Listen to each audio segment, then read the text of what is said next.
മോനാച്ച പി.എൻ. പണിക്കർ സ്മാരക ഗ്രന്ഥവേദി ആൻഡ് വായനശാല വിജയോത്സവം സംഘടിപ്പിച്ചു. കാഞ്ഞങ്ങാട് നഗരസഭാ ചെയർമാൻ വി രമേശൻ ഉദ്ഘാടനം നിർവഹിച്ചു.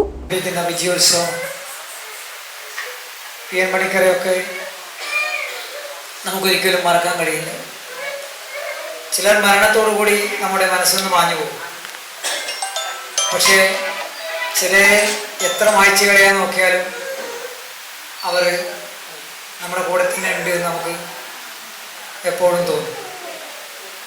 അങ്ങനെ മനസ്സിൽ നിന്ന് മായ്ച്ചു കളയാൻ പറ്റാത്ത ഒരു വ്യക്തിത്വത്തിൻ്റെ ഉടമയാണ് പി.എൻ. പണിക്കർ എന്ന് പറയുന്ന മഹാ വ്യക്തിത്വം. നമ്മുടെ നാട്ടിൽ ഇതുപോലുള്ള വായനശാലകൾ സംഘടിപ്പിച്ച് ഇപ്പോൾ നമ്മുടെ ജില്ലക്കകത്ത് തന്നെ 500-ലേറെ ഗ്രന്ഥാലയങ്ങളുണ്ട്. കേരളത്തിൽ അങ്ങോളം ഇങ്ങോളം എടുത്താൽ ലക്ഷക്കണക്കിന് ഗ്രന്ഥാലയങ്ങൾ, വായനശാലകൾ. ആ വായനശാലകളാണ് നമുക്ക് വെളിച്ചം നൽകിയത്.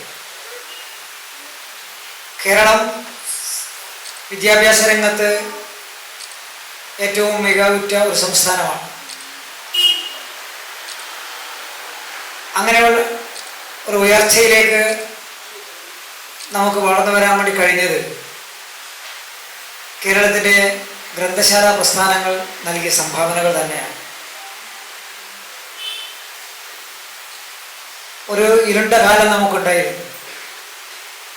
ആ ഇരുണ്ട കാലത്ത് നിന്ന് വെളിച്ചത്തിലേക്ക് നമ്മൾ നയിക്കാൻ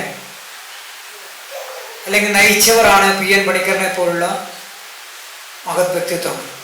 പി.എൻ. പണിക്കർ സ്മാരക ഗ്രന്ഥവേദി പ്രസിഡന്റ് മുരളീധരൻ ടി.വി. അധ്യക്ഷത വഹിച്ചു. പി.എൻ. പണിക്കർ സ്മാരക ഗ്രന്ഥവേദി സെക്രട്ടറി പി. ബാലകൃഷ്ണൻ സ്വാഗതം പറഞ്ഞു. കാഞ്ഞങ്ങാട് നഗരസഭാ ward councillor Rukmini K, Hosdurg taluk library council അംഗം മുരളി എ.കെ. എന്നിവർ ആശംസയർപ്പിച്ച് സംസാരിച്ചു. SLC, +2, USS പരീക്ഷകളിൽ ഉന്നത വിജയം നേടിയ കുട്ടികൾ വായനാ വെളിച്ചം പരിപാടി വിജയകരമായി സംഘടിപ്പിച്ച വായനാ വെളിച്ചം കൺവീനർ ശ്രീമ വിജേഷ്, വായനാ വെളിച്ചം പരിപാടിയുടെ വിജയത്തിനായി പ്രവർത്തിച്ച നന്ദന ലക്ഷ്മണൻ എന്നിവരെ അനുമോദിച്ചു. പി. ജയകുമാർ നന്ദിയർപ്പിച്ച് സംസാരിച്ചു. News bureau, Kanhangad.